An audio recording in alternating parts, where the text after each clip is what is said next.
Welcome towards educational channels, যেখানে আমরা বিভিন্ন সাবজেক্টের ক্লাসগুলো সিলেবাসটাকে, বিশেষত ওয়েস্ট বেঙ্গলের বাংলা মিডিয়ামের সিলেবাসকে ফলো করি। হ্যাঁ, তো আমাদের আজকের যে ক্লাসটা সেটা তো হচ্ছে ফিজিক্সের ক্লাস করানো হবে, অবশ্যই বাংলা মিডিয়ামের জন্য। কিন্তু ফিজিক্সের যেহেতু আমরা সব ইংলিশ টার্মগুলোই ইউজ করব, আর যথাসম্ভব ইংলিশে বলার চেষ্টা করব, মানে ইংলিশে টার্মগুলো তো আমাদের ইউজ করতেই হবে। সেই সাপেক্ষে ইংলিশ মিডিয়ামের কোনো স্টুডেন্ট যদি হয়, সে বাংলা আমাদের ওয়েস্ট বেঙ্গলের কোনো স্টুডেন্ট যদি হয়, সেও ফলো করতে পারো, বা প্রপারলি আমাদের বাংলা মিডিয়ামের স্টুডেন্টের জন্য। তো আমরা প্রতি সপ্তাহে 2টো ক্লাস দেবো, দিয়ে 11-12 টোটাল সিলেবাসটাকে আমরা কভার করার চেষ্টা করব, ঠিক আছে? তো আজকে আমাদের যেটা ফার্স্ট ক্লাস, ফিজিক্সের ফার্স্ট ক্লাস, ক্লাস 12-এর ফার্স্ট চ্যাপ্টার ইলেকট্রিক চার্জ, অর্থাৎ তড়িতাধানের concept of electric charge and Coulomb's law, ঠিক আছে? তো অর্থাৎ তোমরা যারা যারা ইন্টারেস্টেড থাকবে, যদি আমার ক্লাস ভালো লাগে, সেক্ষেত্রে রেগুলার ক্লাসগুলো সপ্তাহে 2টো ক্লাস দেবো, তোমরা ফলো করবে। অ্যান্ড তোমরা অবশ্যই সাবস্ক্রাইব করবে, যাতে তোমরা নতুন কোনো ভিডিও যখন আপলোড করবো সপ্তাহে 2টো, সেটা পেয়ে যাও। তো দেখো যে আমরা আজকে পড়বো তড়িতাধানের ধারণা প্রথম কিভাবে এসেছিল। 12-এর ফার্স্ট চ্যাপ্টার যে তড়িতাধান, এবং সেকেন্ড চ্যাপ্টার ছিল কুলম্ব সূত্র। যদিও আমরা একসাথে সেটাকে ফলো করার চেষ্টা করব, যদিও কুলম্ব সূত্রের সাথে তড়িৎ ইলেকট্রিক ফিল্ড বা তড়িৎ ক্ষেত্রটা পড়ানো হয়, জাস্ট কুলম্ব সূত্রটা আমরা এখানে অ্যাড করছি, ঠিক আছে? তাহলে ফার্স্ট চ্যাপ্টার যেটা আমাদের তড়িতাধান, আমরা তড়িতাধান কাকে বলি, বা তড়িতাধানের কনসেপ্ট আমরা প্রথম কিভাবে পেয়েছিলাম, তড়িতাধান কাকে বলবে, তড়িতাধানের কনসেপ্ট আমরা কিভাবে পেয়েছিলাম। তো অ্যানাসিয়ান সময়ে দার্শনিক বলো বা সায়েন্টিস্টরা দেখলেন যে কিছু কিছু অন্তরক পদার্থ, যাদেরকে যদি আমরা ঘর্ষণ করি, তাহলে তারা একটা নতুন ধর্ম লাভ করে। অন্য কোনো ছোট ছোট লাইট পার্টিকেল, যেগুলো হালকা ছোট ছোট অন্তরক পদার্থ, সেগুলোকে কী করে আকর্ষণ করার ক্ষমতা লাভ করে। তাহলে প্রথম দিকে মনে হতো যে তারা হয়তো চুম্বকত্ব ধর্ম লাভ করছে, চুম্বকত্ব ধর্ম লাভ করার ফলে তারা এরকম ছোট ছোট লাইট পার্টিকেলসগুলোকে, অন্তরক light particles, insulators and light পার্টিকেলসগুলোকে আকর্ষণ করার অ্যাট্রাক্ট করছে। বাট আমাদের ম্যাগনেটের আমরা প্রপার্টি জানি যে কোনো একটা ম্যাগনেট, কোনো একটা চুম্বক অন্য কোনো চুম্বককে আকর্ষণ করে, বা হচ্ছে কোনো চুম্বক পদার্থকে আকর্ষণ করে। তাহলে এখানে এই পদার্থটা যেহেতু জাস্ট ঘর্ষণের ফলে প্রপার্টিটা লাভ করছে অন্তরক পদার্থগুলো, তাহলে নিশ্চয়ই এ তো অন্য কোনো অন্তরক পদার্থকেই আকর্ষণ করার ক্ষমতা লাভ করছে, সে কিন্তু কোনো চুম্বককে বা অন্য কোনো চুম্বক পদার্থকে আকর্ষণ করার লাভ করছে না। সেই সাপেক্ষে সেই কনসেপ্টটা যেটা আমাদের ভাবা হয়েছিল ইনিশিয়ালি, সেটা ভুল ধরা হলো। পরে যখন আমাদের ইলেকট্রন, প্রোটন, এরকম চার্জ পার্টিকেলগুলোকে সম্পর্কে কনসেপ্ট এলো, তখন আমরা পুরোপুরি পেলাম যে ঘর্ষণের ফলে কি হয়, তারা যে নতুন একটা ধর্ম লাভ করছে। যদিও এটা প্রথমেই বলা হয়ে গেছিলো যে এই যে ধর্ম লাভ করছে আকর্ষণ করার, এই আকর্ষণ করার যে ধর্ম, সেটাকেই বলা হচ্ছে ওই বস্তুর তড়িৎগ্রস্ত অবস্থা বা charge condition of the body, হয়েছে। আর সেখান থেকে আমাদের আধানের ধারণাটা এসেছিল। তাহলে এরপরে তোমরা জানো যে যখন ইলেকট্রন অ্যান্ড প্রোটন কণা আবিষ্কার হলো, যে ইলেকট্রন ঋণাত্মক আধান বিশিষ্ট কণা, অ্যান্ড প্রোটন হচ্ছে যে ধনাত্মক আধান বিশিষ্ট কণা, তখন জাস্ট আমাদের সেটাকে পুরোপুরি এক্সপ্লেন করতে পারলাম আমরা। এবং আবার সেখানে অ্যাটম সম্পর্কে, অবশ্যই অ্যাটমের পরে ইলেকট্রন প্রোটন কনসেপ্টটা এসেছে, যে অ্যাটমের নিউক্লিয়াসে প্রোটন থাকে, আর বাইরের কক্ষে হচ্ছে যে ইলেকট্রনগুলো ঘুরতে থাকে। তাহলে না, এই ইলেকট্রনগুলো ঘর্ষণের ফলে জাস্ট লিভ করে, কোনো একটা ইলেকট্রন ঘর্ষণের ফলে শক্তি পেল, দিয়ে হয়তো যে দুটো বস্তুকে আমরা ঘর্ষণ করছিলাম, একটা বস্তুর অবশ্যই নিউক্লিয়াস দ্বারা বাইরের কক্ষের ইলেকট্রনের যে টেনে রাখার ক্ষমতা অন্য বস্তু থেকে হয় কম হবে, না হয় বেশি হবে। তো যে বস্তুটার তার বাইরের কক্ষের ইলেকট্রনকে নিজের দিকে টানার ক্ষমতা তুলনামূলক কম, মানে নিউক্লিয়াস দ্বারা, সে কি করবে না, ইলেকট্রন ত্যাগ করবে, শক্তি পেয়ে ইলেকট্রনটা বাইরে বেরিয়ে চলে আসবে, আর সেই ইলেকট্রনটাকেই অন্য যে বস্তুটার সাথে আমরা ঘর্ষণ করছিলাম, সেই ইলেকট্রনটাকে গ্রহণ করছে। এইভাবে দুটো বস্তুই আধানগ্রস্ত হচ্ছে। অর্থাৎ যে ইলেকট্রন গ্রহণ করলো তার নেগেটিভিটি বেড়ে যাচ্ছে, সে ঋণাত্মক আধান বিশিষ্ট হয়ে যাচ্ছে।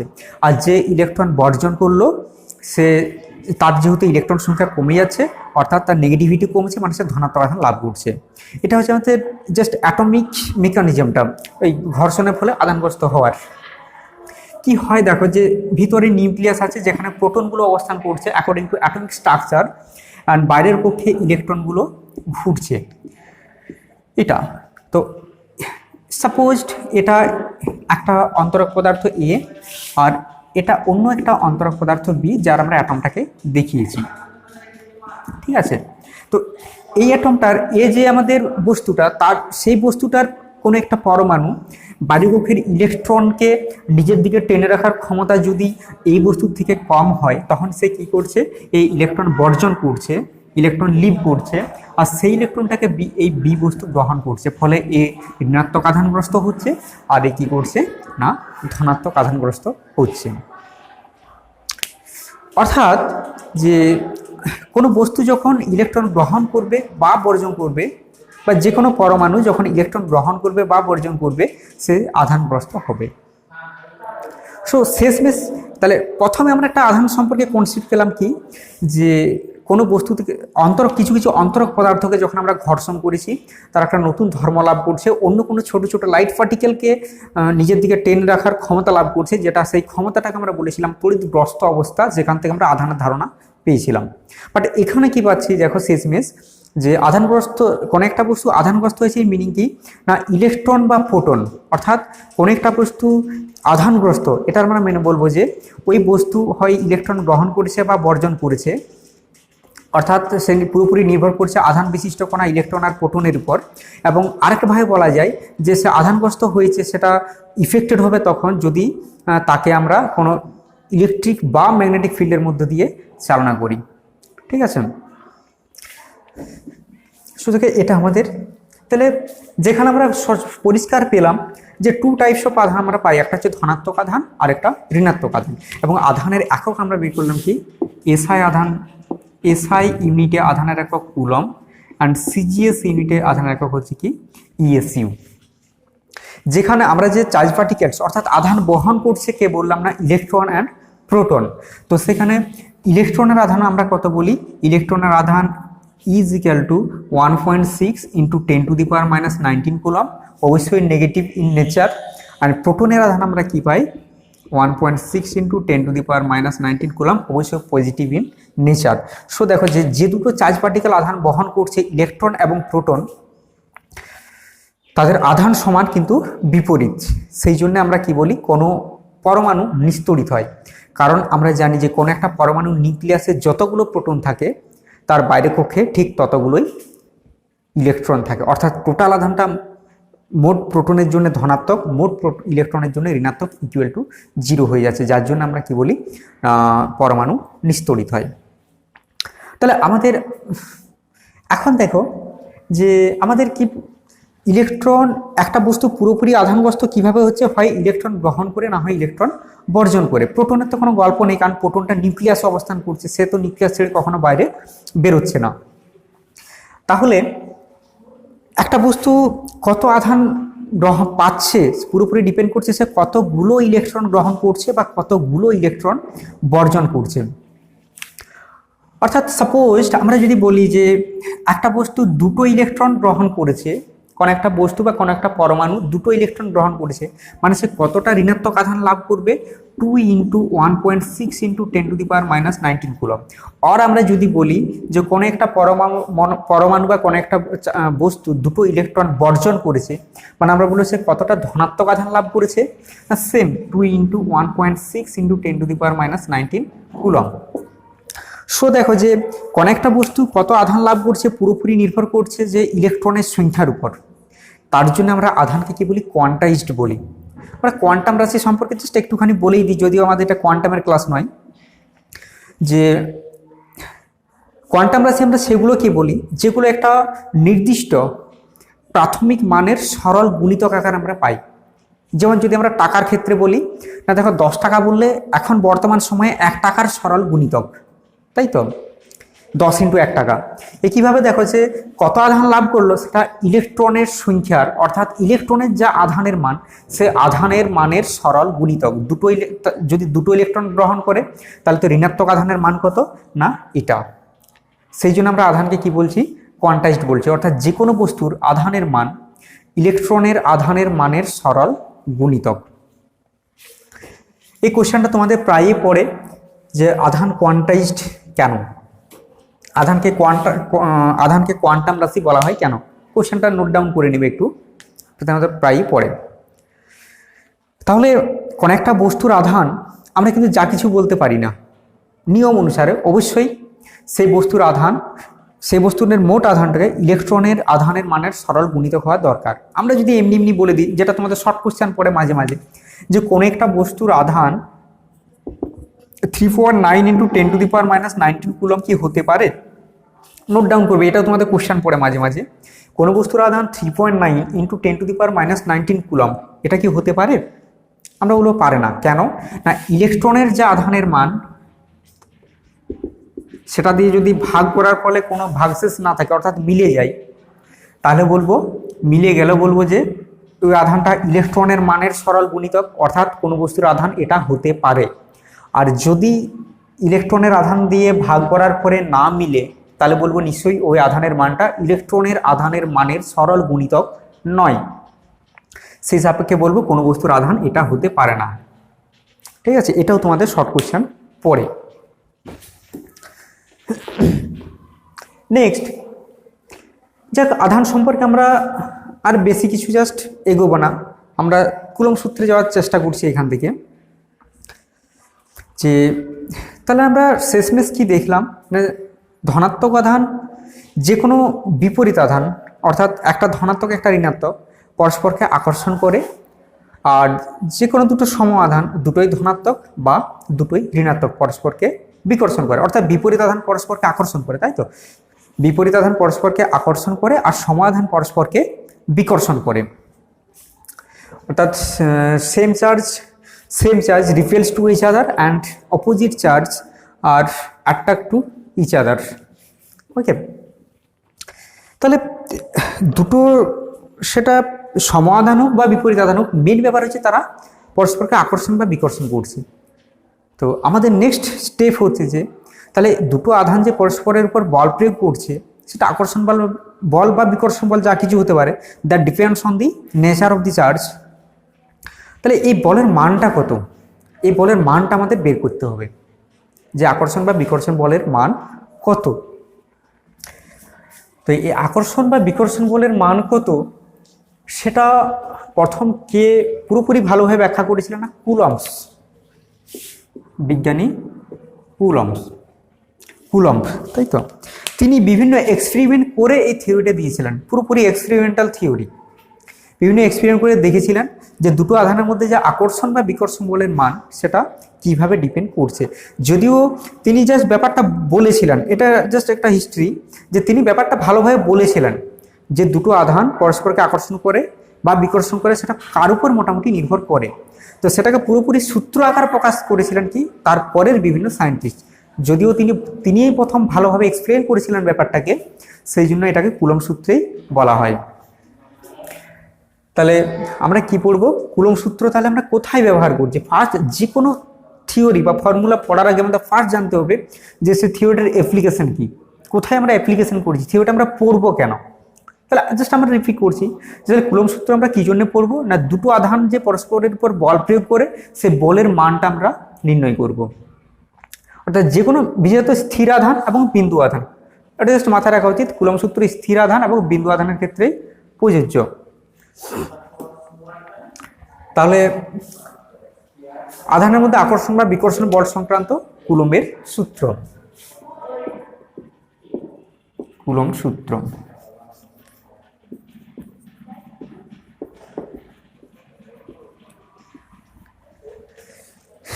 কুলম্ব সূত্র আমরা এইভাবে প্রকাশ করি যে সাপোজ দুটি আধানের মান, দুটি বিন্দু আধানের মান অবশ্যই Q1 এবং Q2 পরস্পর থেকে D দূরত্বে অবস্থিত। হয়েছে, 1 মিনিট। পরস্পর থেকে ডি দূরত্ব অবস্থিত। আমরা আপাতত বায়ু মাধ্যমে ধরেই করছি, পরে জাস্ট আমরা মাধ্যমটার ব্যাপারটা এক্সপ্লেন করছি। পরস্পর থেকে ডি দূরত্ব অবস্থিত, তাহলে কুলম্বের সূত্র, অ্যাকর্ডিং টু কুলম্বস ল, কুলম্বের সূত্রানুসারে এই আধান দুটোর মধ্যে ক্রিয়াশীল বল যদি, আধান দুটির মধ্যে ক্রিয়াশীল বল যদি এফ হয়, আধান ক্রিয়াশীল বল যদি এফ হয়, তাহলে ফার্স্ট আমাদের কুলম্ব সূত্রের প্রথম কন্ডিশন কি, যে আধান দুটোর মধ্যে ক্রিয়াশীল বল আধান দুটির মানের গুণফলের সাথে সমানুপাতিক। ফার্স্ট হচ্ছে আধান দুটোর মধ্যে ক্রিয়াশীল বল, আমরা বলেছি এফ যদি হয়, এফ আধান দুটোর মধ্যে মানের গুণফলের সাথে সমানুপাতিক, এফ Q1 Q2, কারণ এগুলো মানগুলো নিয়েছি আমরা, পজিটিভ না নেগেটিভ সে আমাদের কোনো দেখার দরকার নেই। পজিটিভ হলে বিকর্ষণ করবে, দুটোই যদি পজিটিভ হয় বিকর্ষণ করবে, দুটোই যদি নেগেটিভ হয় বিকর্ষণ করবে, বাট একটা পজিটিভ আর একটা নেগেটিভ হলে আকর্ষণ করবে। বাট আমরা শেষমেশ সে ক্রিয়াশীল বল, তাহলে F is proportional to Q1 Q2, ক্রিয়াশীল বল আধান দুটির মানের গুণফলের সাথে সমানুপাতিক। 2 নম্বর কি, আধান দুটির মধ্যে ক্রিয়াশীল বল আধান দুটির মধ্যে মধ্যবর্তী দূরত্বের বর্গের ব্যস্তানুপাতিক, 1/d²। তাহলে দুটোকে যদি, দুটো সমীকরণকে যদি আমরা এক করি কি হবে, F is proportional to Q1 Q2/d², হয়েছে। আর দেখো যে আমরা যদি সমানুপাতিক চিহ্নটা তুলতে চাই তাহলে কি করবে, F is equal two K into Q1 Q2/d², যেখানে কেটা কি সমানুপাতিক ধ্রুবক, কে হচ্ছে সমানুপাতিক ধ্রুবক, সমানুপাতিক ধ্রুবক, প্রপোর্শনাল কনস্ট্যান্ট। সো যদি আমরা ইংলিশে বলি কি হবে না, the force depends on the product of the magnitude of the charge particle and also the force depends on inversely proportional of the square of the distance of the distance in between the charge particle। যেখানে আমরা একটা experiment করলাম, আমরা আগেই বলেছি যে পুরোপুরি হচ্ছে যে এক্সপেরিমেন্টাল থিওরি একটা, যে Q1 Q2কে দেখা যাচ্ছে কি, যে আমরা যদি আধানের মানগুলো একই রেখে, দূরত্বটা একই রেখে মাধ্যমটা বারবার চেঞ্জ করি, তাতে কিন্তু তাদের মধ্যে ক্রিয়াশীল বলের মানটা পরিবর্তন হয়ে যাচ্ছে। কুলম্বস কি করলেন না, আধানগুলো ফিক্সড রাখলেন, তাদের মধ্যে দূরত্বটাও ফিক্সড রাখলেন, যে মাধ্যমটা তিনি বারবার চেঞ্জ করলেন, কখনো বায়ু মাধ্যম, কখনো শূন্যস্থান, কখনো জল, কখনো পারদ, তাদের মধ্যে বিভিন্নভাবে রেখে, বিভিন্নভাবে বলতে কি মানে বিভিন্ন মাধ্যমের মধ্যে তিনি রেখে দেখলেন যে আধানগুলো দূরত্ব যদি ফিক্সড থাকে তাহলে বলের মানটা পরিবর্তন হয়ে যাচ্ছে। তাহলে নিশ্চয়ই আধানটার মধ্যে আকর্ষণ বল বিকর্ষণ বল কত হবে সেটা মাধ্যমের প্রকৃতির উপর নির্ভর করে। সেই জন্য তিনি কি বললেন, যে কে এর মান মাধ্যমের প্রকৃতি, nature of the medium and also the unit of the others quantity, that means K এর মান মাধ্যমের প্রকৃতি এবং ব্যবহৃত রাশিগুলির এককের উপর নির্ভর করে, depends on nature of the medium and also unit system.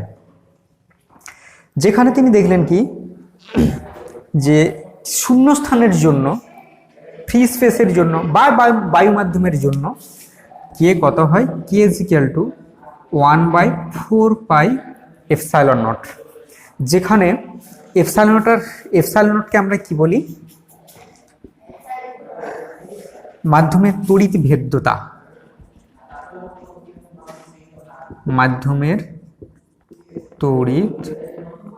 ভেদ্যতা, permittivity of the medium. তাহলে এখন তোমাদের মনে একটা কোশ্চেন জাগবে, একটা প্রশ্ন অবশ্যই আসবে, যে মাধ্যমের তড়িৎ ভেদ্যতা কি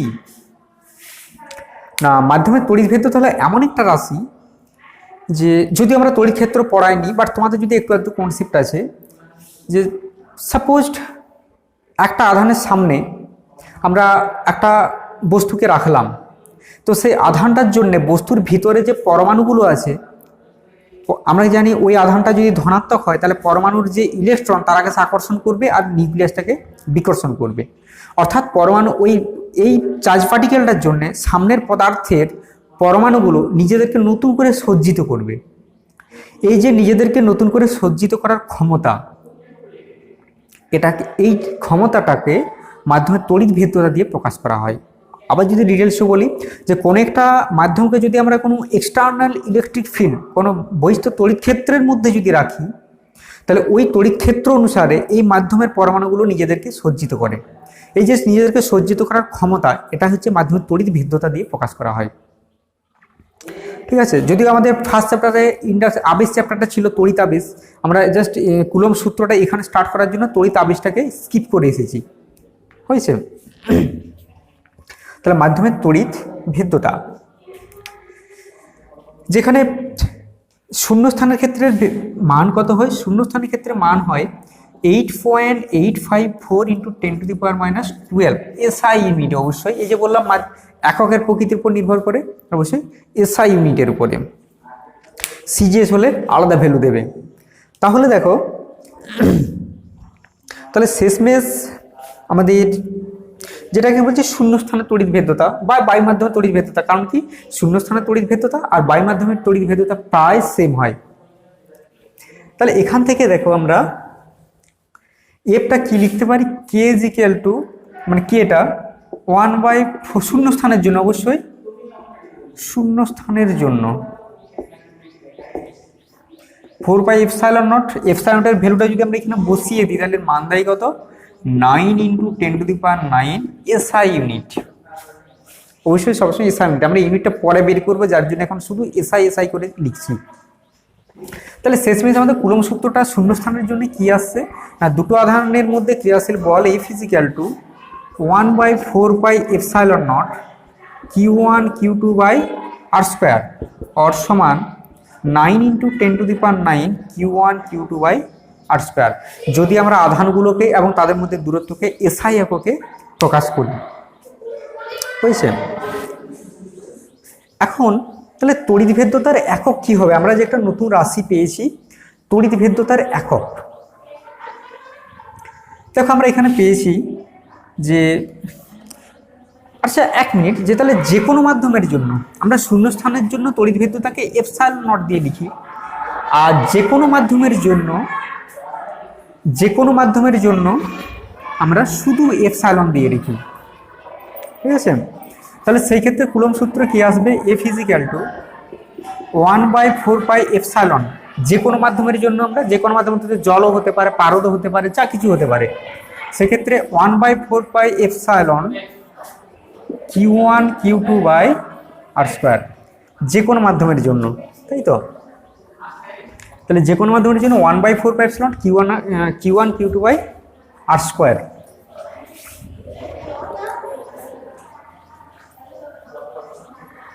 তাহলে এখান থেকে দেখো তড়িৎ ভেদ্যতার যদি আমরা একক বের করতে চাই, মানে কার, এপসাইলনের একক, তাহলে এপসাইলনের একক কি হবে? জাস্ট যে কোনো রাশি, যখনই কোনো নতুন রাশি পাবে, আমরা ফিজিক্স পড়তে পড়তে অনেক কিছু নতুন রাশি পাবো, যে কোনো কিছু যখন নতুন রাশি পাবে তার সাপেক্ষে যে কোনো আমরা একটা ইকুয়েশন জানি, সেই ইকুয়েশন থেকে তার একক বা মাত্রা আমরা বের করব।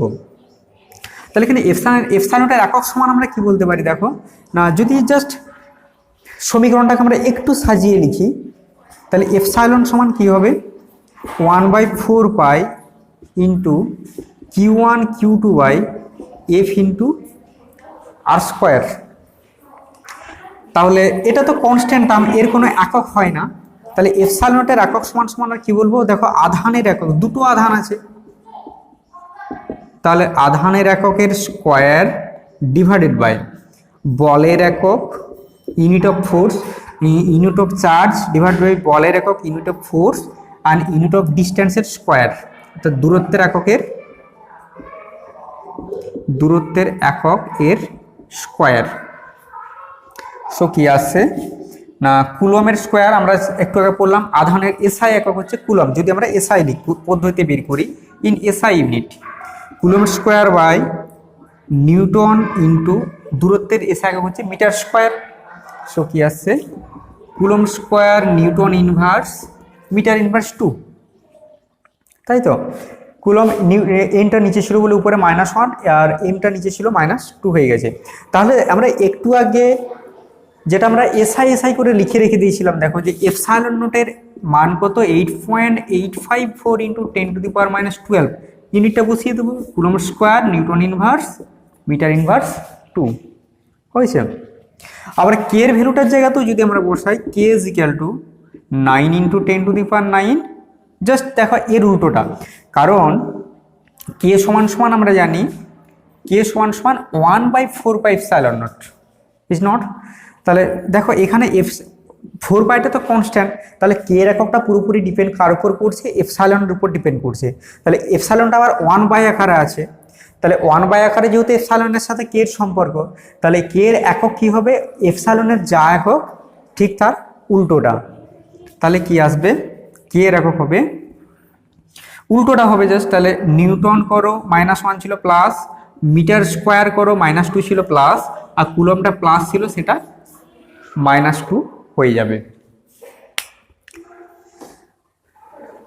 নেক্সট,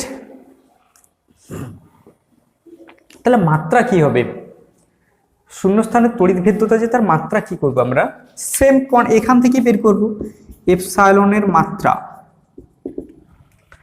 সেখানে আধানের মাত্রা, আধান আমরা পড়েছিলাম, জাস্ট রিপিট করছি। দেখো যে কিউ সমান আইটি বা আই সমান হচ্ছে যে কিউ/টি, তড়িৎ প্রবাহ মাত্রা সমান আধান বাই সময়। সেখান থেকে আমরা আধানের মাত্রা বের করি, যেখানে Q is equal to IT. আমরা জানি এসআই সিস্টেমে 7টা প্রাথমিক একক থাকে, তার মধ্যে তড়িৎ প্রবাহ মাত্রা একটা প্রাথমিক একক, অর্থাৎ তড়িৎ প্রবাহ মাত্রা হচ্ছে মাত্রা আই ধরি আমরা, তাহলে আই ক্যাপিটাল টি, আধানের মাত্রা তাহলে কি হলো আই ক্যাপিটাল টি। তাহলে এপসাইলনের যদি আমরা মাত্রা খুঁজতে যাই তাহলে এখানেই বসিয়ে দেবো, আধানের আছে তাহলে দুটো আধান মানে এর স্কোয়ার, মানে দুবার, তাই তো। তাহলে স্কোয়ার স্কোয়ার দুবার আছে বলে স্কোয়ার স্কোয়ার, কেমন। আচ্ছা, নিচে ফোর্সটা আসবে, ফোর্সের আমরা জানি বলের মাত্রা হচ্ছে mL/T-2 অ্যান্ড দূরত্বের মাত্রা হচ্ছে যে m স্কোয়ার। তাহলে শেষমেশ এখানে কি আসবে দেখো না, এমটাকে উপরে তুলে দাও, m-1, সরি এখানে দূরত্বের জন্য এল স্কোয়ার হবে, তাই তো।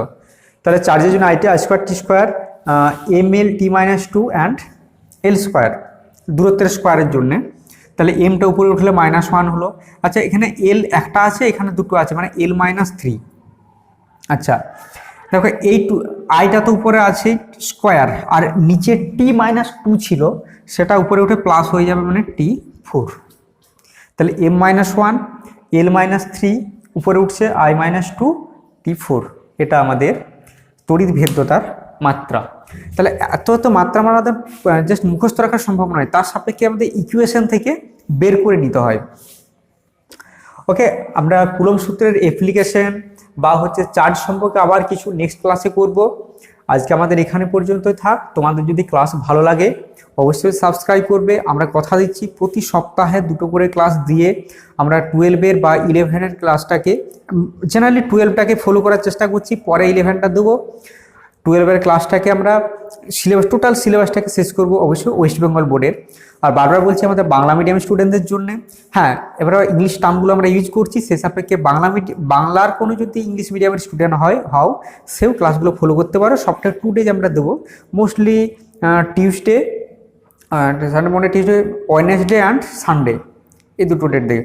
ওকে, ভালো থাকো, নেক্সট ক্লাসে দেখা হবে।